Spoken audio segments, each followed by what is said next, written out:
சட்டப்பேரவை தலைவர் அவர்களே வணக்கம்.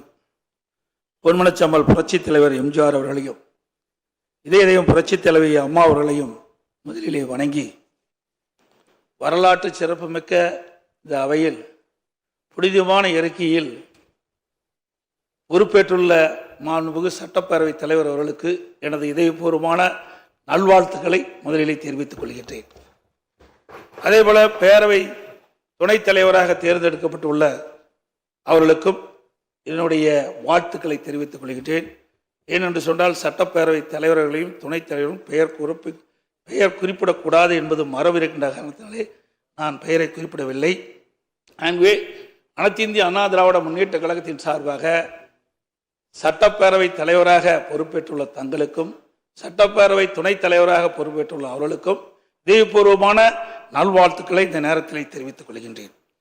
இன்றைக்கு ஆளுங்கட்சி எதிர்கட்சி என்று பாராமல் இன்றைக்கு தாங்கள் இந்த பக்கமும் அந்த பக்கமும் சாயாமல் நடுநிலையோடு வைக்கும் தராசு போல நீங்கள் என்றும் செயல்பட வேண்டும் என்று அன்போடு இந்த நேரத்தில் கேட்டுக்கொள்கின்றேன். எந்த அளவுக்கு எதிர்கட்சிகளுக்கு பேசுவதற்கு வாய்ப்பு கொடுக்கின்றீர்களோ அந்த அளவுக்கு உங்களுடைய அரசு சிறப்பாக செயல்படும். ஏனென்றால் மக்களுடைய பிரச்சனையை எடுத்து வைப்பது எதிர்கட்சியினுடைய கடமை. ஆகவே எதிர்கட்சியினுடைய கடமை சிறப்பாக செயல்படுவதற்கு அனைத்து எதிர்கட்சிகளுக்கும் முழுமையான நேரத்தை ஒதுக்கி கொடுக்க வேண்டும் என்று அன்போடு இந்த நேரத்தில் கேட்டுக்கொள்கின்றேன். நீங்கள் ஏற்கனவே அனைத்து இந்திய அண்ணா திராவிட முன்னேற்ற கழகம் பொன்மனச்சம்மல் புரட்சித் தலைவர் எம்ஜிஆருடைய ஆட்சி காலத்திலே நீங்கள் சட்டமன்ற உறுப்பினராக இருந்து பணியாற்றியவர்கள். மாண்புமிகு அம்மாவுடைய காலத்திலும் சட்டமன்ற பணியாற்றியவர்கள். சட்டமன்ற பேர விதிகள் முழுமையும் நன்றாக தெரிந்தவர்கள். சிறப்பான முறையிலே பேசக்கூடியவர்கள். சிறப்பான முறையிலே அவையை நடத்தக்கூடிய திறமை மிக்கவர்கள்.